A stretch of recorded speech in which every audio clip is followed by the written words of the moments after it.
Okay, we're back.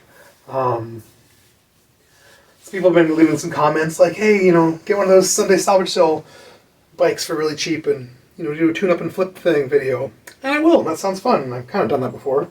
So I will again. I'm going to kind of do that now, but it's a little different. Because it's going to be a build video and it's going to be a single speed, but it is going to be basically all stuff I got from Salvage Sales. So if you watched my video last week, I got this chrome, very minorly scuffy, beat up, very low miles, Kilo TT frame, the Reynolds 520 sticker, no dumb Mercian stickers, and all chrome. That's for 20 bucks at the Sunday Salvage Sale last week.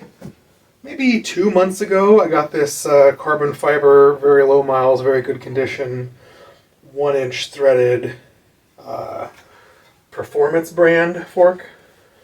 And I think it'll be just about perfect. Just about perfect. Maybe a couple of spacers, a little bit tall for this Kilo TT frame and be totally cool. I got these track cranks there. This is the fun one where I got the drive side like a month ago and waited a week and the non-drive side popped up.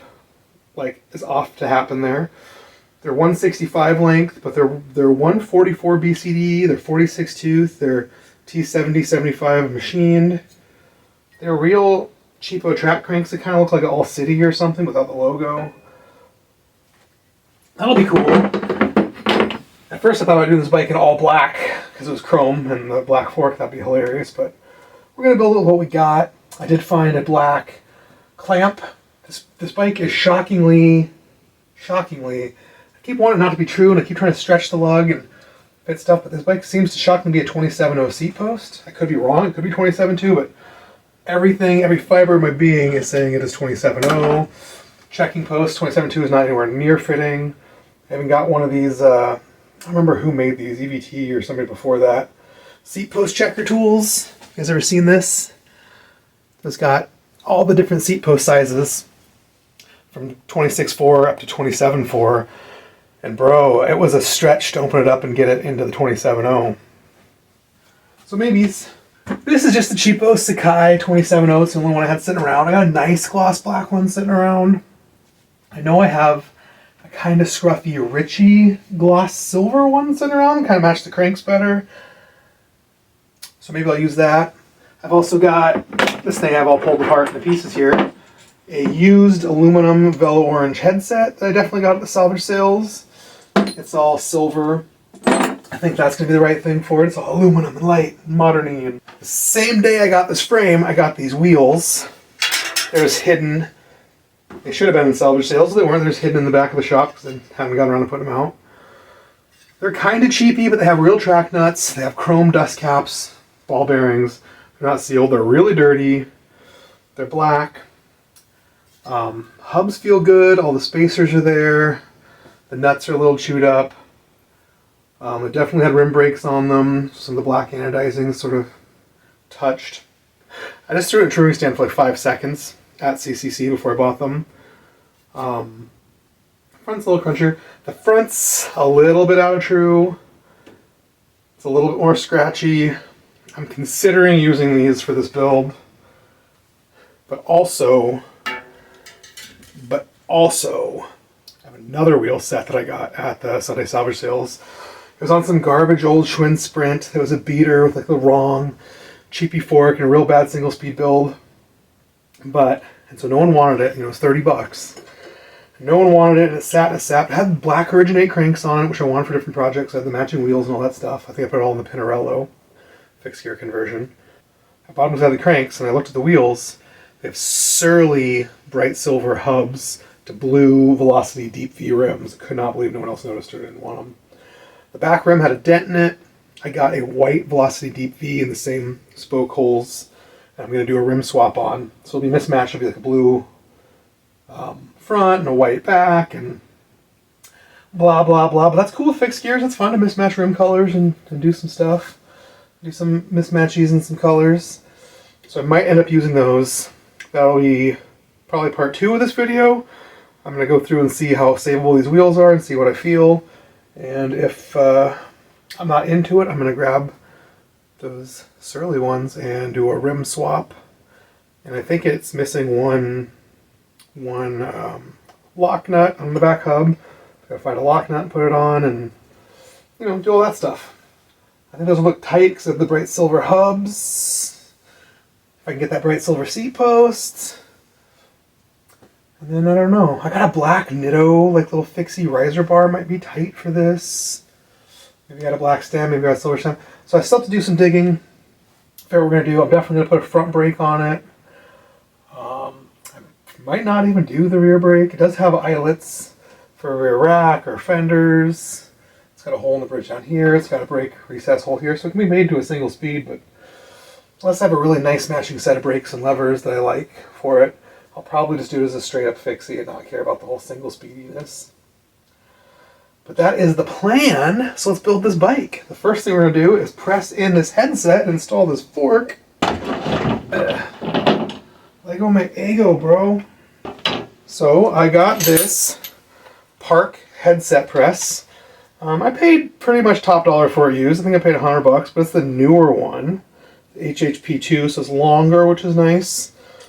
I've done some headset installs on this channel with the wood block method. There's also a method you can just buy a long bolt or piece of all threads and giant washers and press it in. That's an alloy headset, and I got the real tool now, so we're going to press it in with this tool. It'll be very exciting. Let's get close up. Okay. So a headset has a bunch of different parts.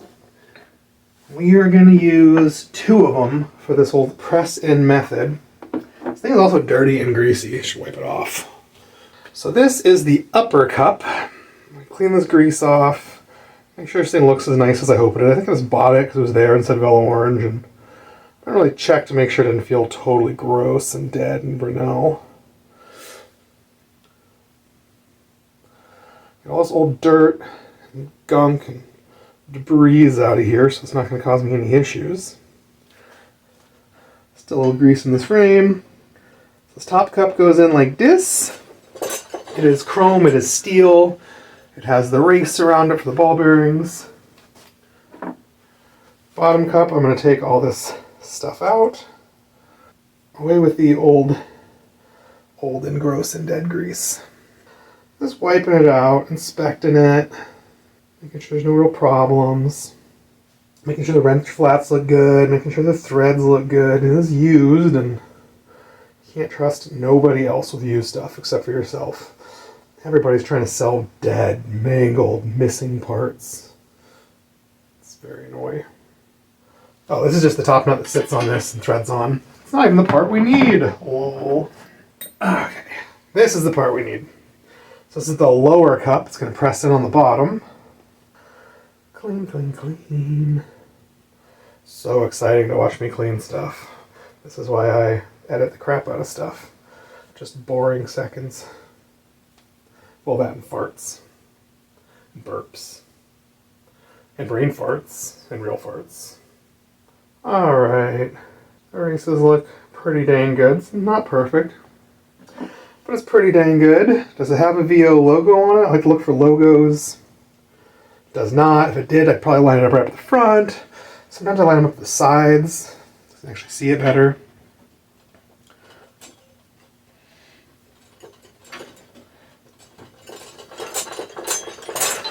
We want it to start and sort of hold itself in. We do not want it to press all the way in or press too easy, because that means it'll fall right out. Other problems, frames get stretched out from riding the fork loose and beating them back and forth. This headset cup has some little stippling on it. People take a nail or a punch and make little stipples, so it sort of pushes the metal up like a volcano around where the punch hits to fit frames that are a little too loose. So this already has that, so it's in something that's too loose. Alright, this bottom piece comes off. It's got these little adapters. Sometimes I think the cup sits better just right up on stuff. Sometimes the adapters sit in just perfectly, sitting up on the lip, so not anywhere near the bearing surface. Same thing with this. It's up on the lip, nowhere near the bearing surface, so this is perfect.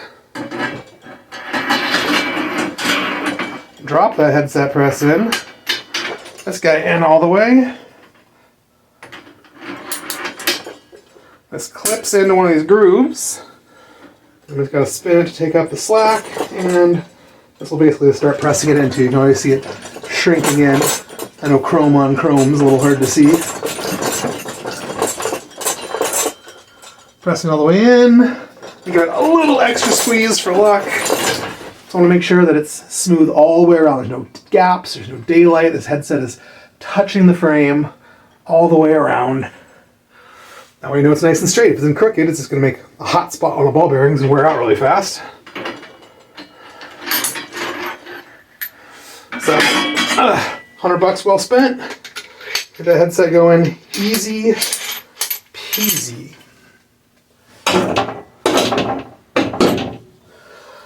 Ha-hoo-ha-ya. Next step in installing a headset is the crown race. So this is the lower bearing race that sits on the fork and has to press onto the fork crown. I'm just assuming this fork is ISO, the headset is ISO. Oh, bad news bears. Why is this so loose on this fork? Bro, that's cray-cray.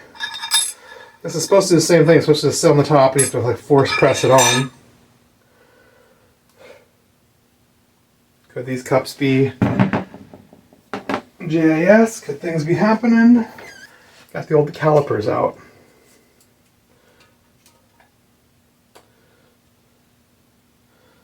This is measuring like,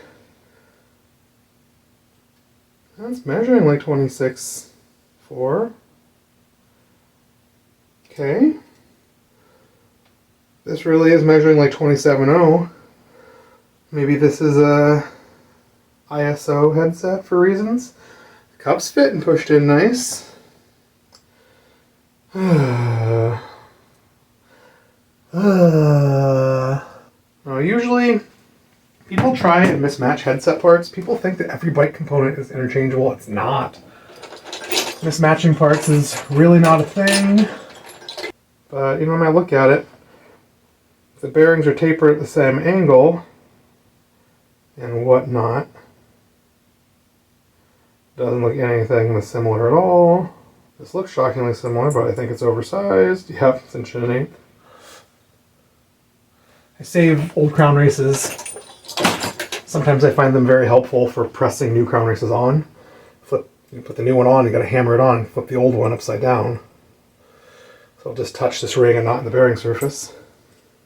Oh man, I should have checked that first. I wanted to make a cool video. Velo Orange used to sell all of these parts separately. Maybe we'll go on the website and see if they just have one of these and order for a few bucks. Doesn't help us today. Also put a different fork in, which is less cool. I'm not looking at my forks. Okay, so I looked around. I have this mint old Levine CD by Tongay headset. It's got like the black plasticky outer. It's ISO, it's all the right things. They look cool. I'm gonna have some black on this bike. Maybe lots. I don't know. I'm in. We're doing it. Steel, it's heavier. I want the aluminum because it's cool with the carbon. Whatever, it's a steel chrome frame. We can have some steel chrome parts. I don't know. I did think about putting a chrome headset in, but I want the contrast. It'll look cool.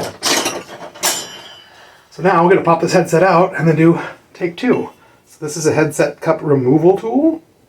It's flat on top, so you can hammer on it. These edges splay out to grab the lip of the cups. Come in from the bottom. That's the click of it popping out past the headset, hitting the head tube. So now it's sitting against this top lip of the headset cup. And just pushes on that top lip and knocks it right out. We're going to do the same thing on the top.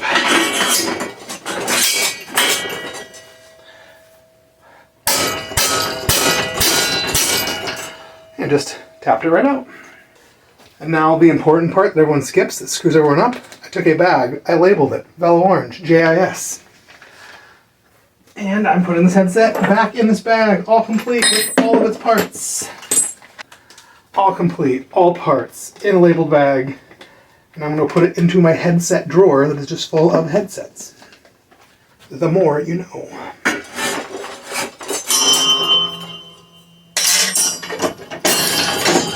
Tuning fork. So now we're going to do the same thing with this nice ISO Oltange, no dirt. Inspecting the races. Oh, it's a little bit Brunel. But barely. Most of no one's going to notice. I'll put the worst spots towards the back.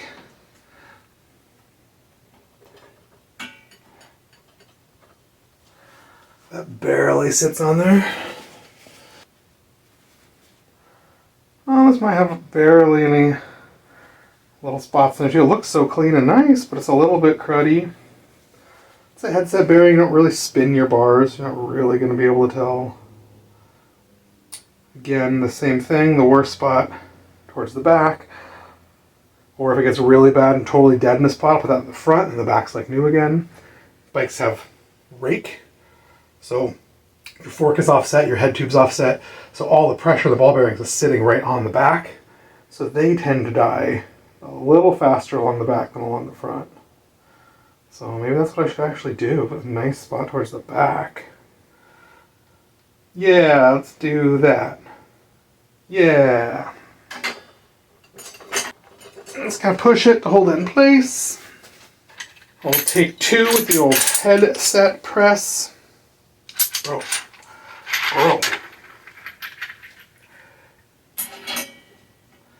Sits right on the lip.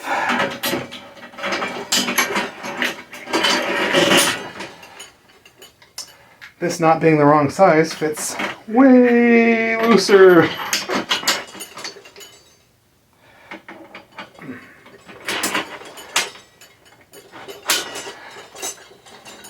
There we go, locked into place. Making sure the cups are pressed in, they look pretty straight. Holding this bottom bit, so otherwise it's just spinning. It's kind of catching. I really want to get down here and look, make sure things are straight. A little crooked on the top, it's going nice and smooth. It should straighten itself right out. If it gets really crooked or jacked, I might stop and start over.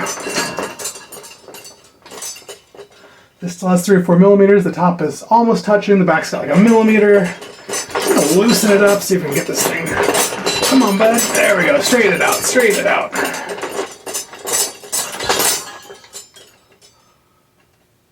Front is touching all the way around. There's no gap. I can get my fingernail in. We can't see any daylight. Couldn't get a hair in there. No gap. Don't just pretend like there's no gap. You really get your eyeballs down here. Get a fingernail in there. Make sure there's no gap.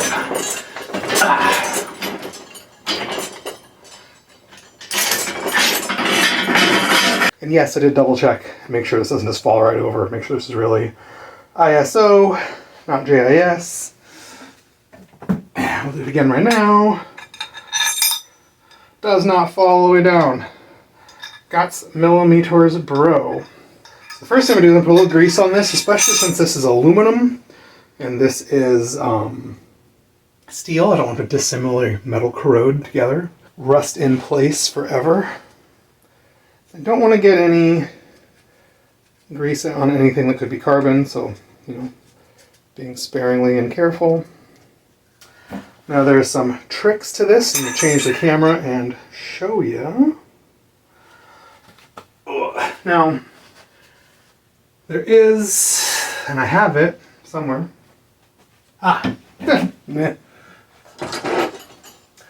So I got the Park CRS1 headset installed. It's basically just a hollow tube. You got a hollow tube the right size, you can use it. And it, of course, wants to hit right on the bearing surface. So this is made with a whole bunch of different alloy adapters to set on your bearing surface just right. But this is a steel crown race. And I've mangled these alloy adapters. They're for like modern-y, threadless-y things. So that is where the aforementioned old crown race comes in handy. Flips upside down, sits on there, sits right on the top lip, nowhere near the bearing surface. Not likely to hurt or mangle anything. I'm going to put this guy on. I'm going to give it some wax with the hammer too. I like to do this on the floor or on a wood bench. I like to do it with a a rag on top of a mat. You know those little adapters you bolt onto your rack and your fork can sit in there? Clip on something, I'll use one of those to beat against so it's really supported up in the dropout.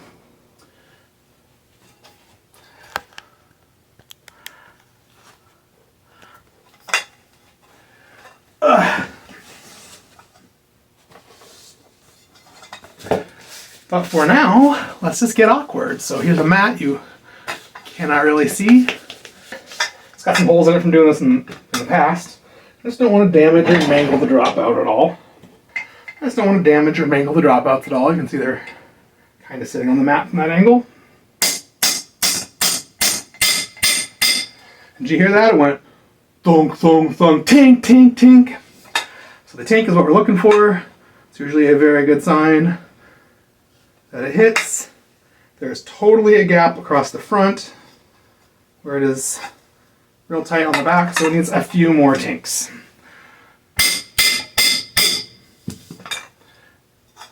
Actually cannot tell. Ugh. The grease pushed down. That could just be the paint chipped off. Sort of holding it up to the light. It looks the same on both sides to me. It just looks, the paint's chipped off, so you can see the silvery aluminum in there. It just looks like there's a bit of a gap. It's like rounded and stuff. But I think that is actually on, hopefully. Okay, so crown race pressed onto this sweet carbon fork. Now we just got to put some fresh grease and bearings and stuff in. So I'm not going too crazy cleaning this. The old grease is real clean and nice. Just using this lint-free rag, and I'm just sort of making sure to wipe as much of it off as I can. Leaving no chunks of lint like I just did. Making sure there's no dirt or anything stuck to the grease. Just going pretty quick and dirty. You can take this stuff all apart and scrub it and soak it in chemicals and degreasers and acetone and use brushes and water. You can put it in ultrasonic cleaner and parts washer. You can do all sorts of stuff. All that stuff is great. You do a fancy overhaul and you have all that stuff. That's cool. But also it's totally overkill for most stuff. Especially for a headset. No chunks of dirt, no lint, no hairs. And this is so clean. If this is really contaminated or really grody or 20 years old, you know, then I'd care more. But it is so clean. Then CD 25 4x20, 1-inch threaded. Cool. Got this weird needle thing all hooked up with grease. A squeezer. Put a nice line of grease in here where the bearings are going to sit.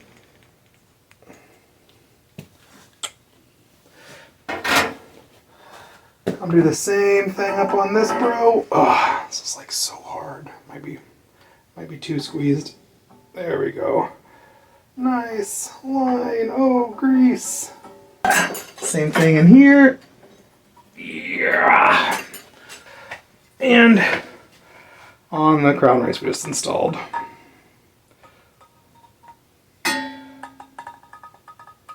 Greasy.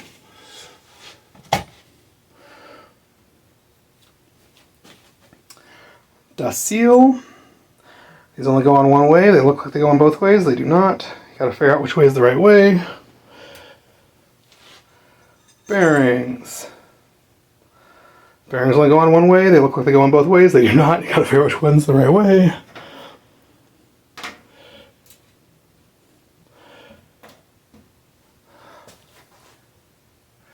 Same thing up here.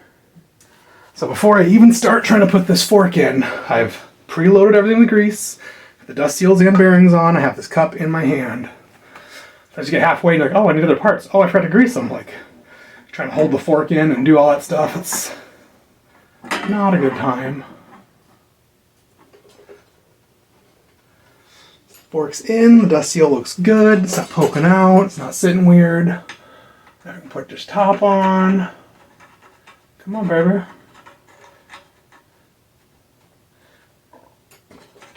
Come on. course, did not pre-check it first. Make sure this fork. All right, I think it's all right. It's just a little tight. Probably some dried grease. There it goes. It got smooth. We got past whatever tight spot. Just spinning it by hand. Just holding the nut up. You can also just let the nut drop and spin the fork up by hand.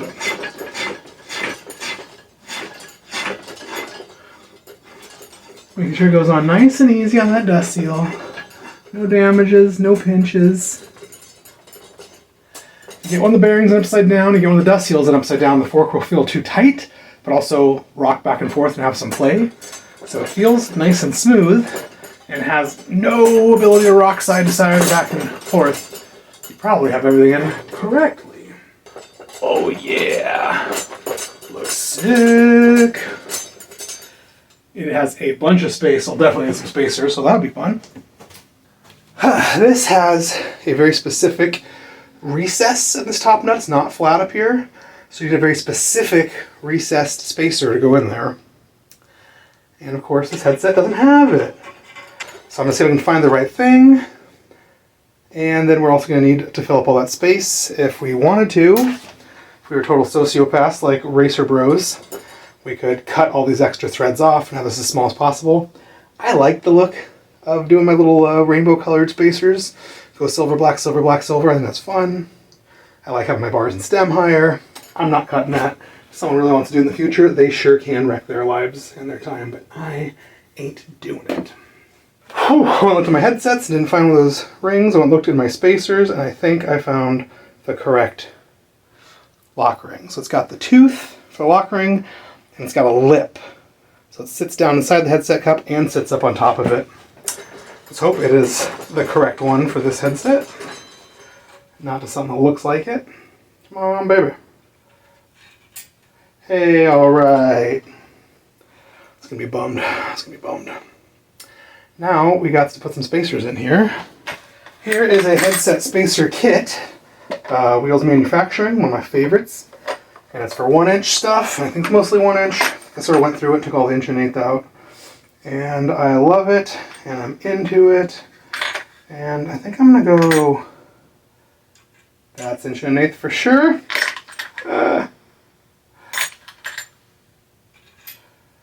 Thick 1-inch in black. Pretty thin silver. Another black. Another pretty thin silver. And I'm boned. I don't have enough of these thick black ones. Got some thicker silver ones. Okay. Let's go. Slightly thicker silver. Black. Slightly thicker silver. Black. God, I still need like at least one more. Oh, I got one slightly thicker silver. Maybe we're there.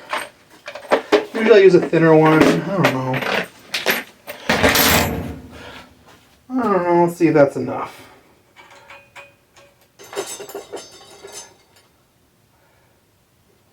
I'm looking in here to make sure this headset nut doesn't bottom out on the fork. I want to see a gap all the way around. So I want to get like 3 or 4 of the 5 threads on here, not all 5 of them.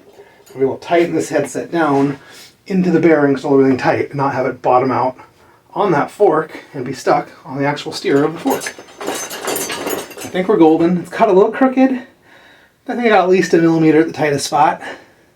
2 with the rest.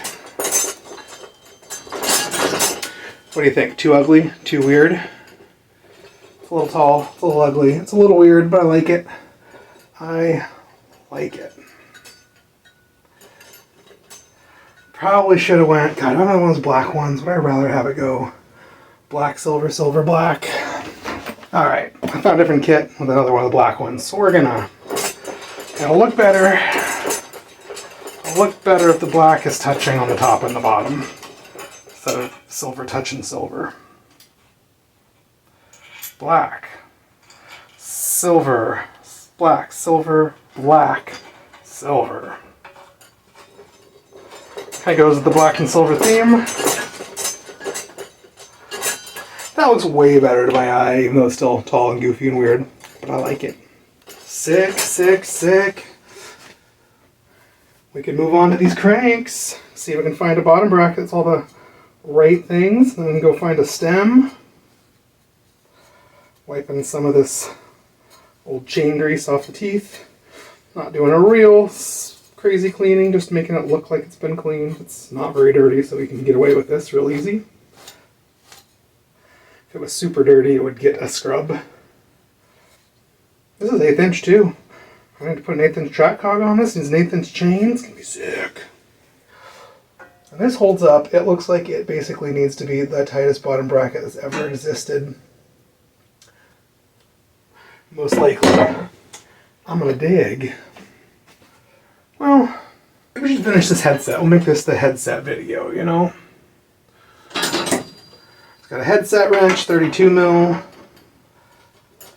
Sneak it up. Make sure it's still nice and smooth. Everything spins. If it's too tight, we can loosen this up again, then loosen this. But really, we can't be sure what's going on in here until the fork and wheels and brake and everything is on. We can test it on the ground.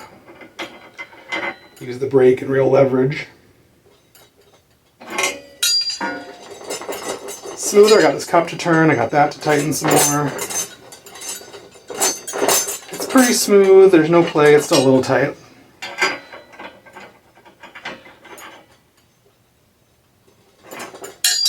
Kind of back this cup up as much as tighten that one. Now it's real smooth again. And no play. This is probably good for the stand. But like I said, we'll double check it on the ground, and it might need to be adjusted, or it might be like, oh snap, that's perfect.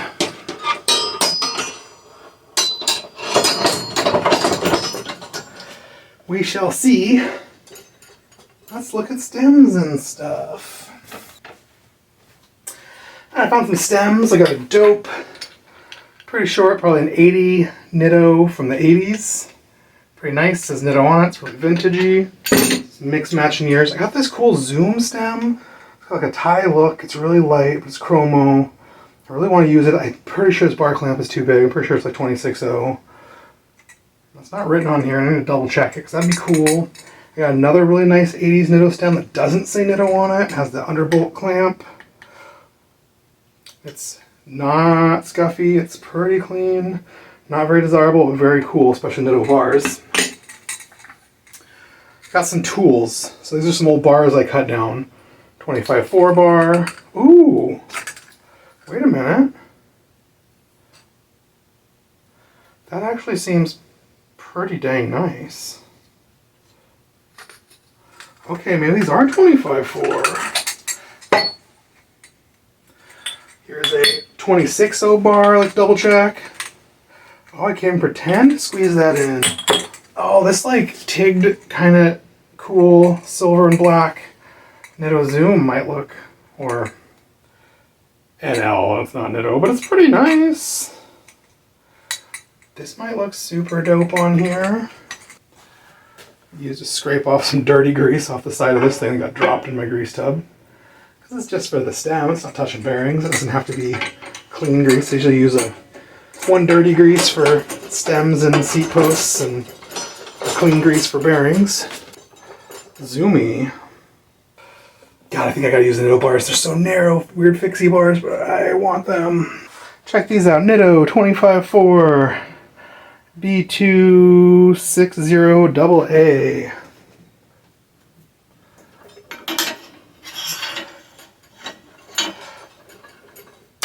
Oh, wait.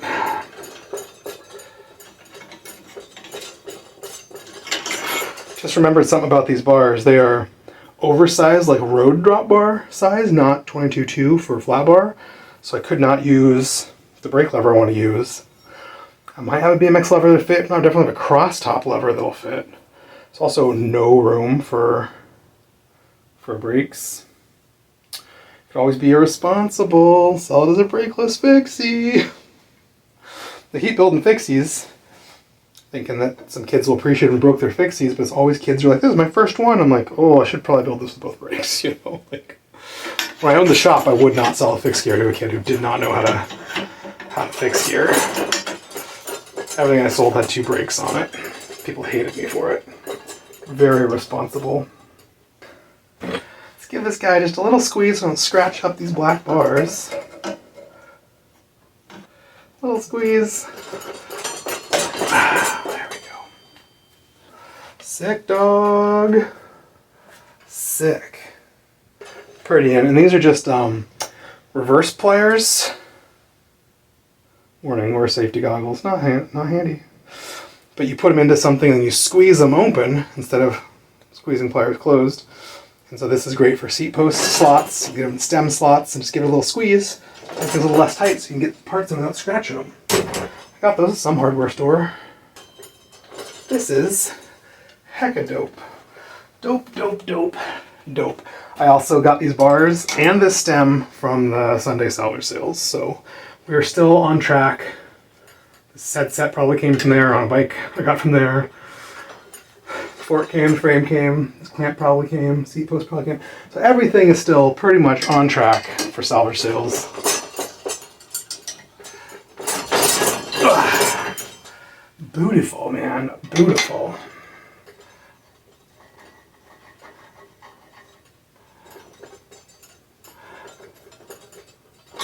And they're high enough, you can do spar spins. Not that there's any room in the fork, but pretty cool. Alright, we're going to call this part 1. I guess part 2, I'll figure out the bottom bracket, or maybe part 2 will be the wheels. Or both, I don't know, who cares? Gotta go dig through and find a cool stem. Gotta figure out something for grips, some oversized stuff. I do have some those Champion track grips that would come all the way down. But they seem too small. But they're Ford track road size bars.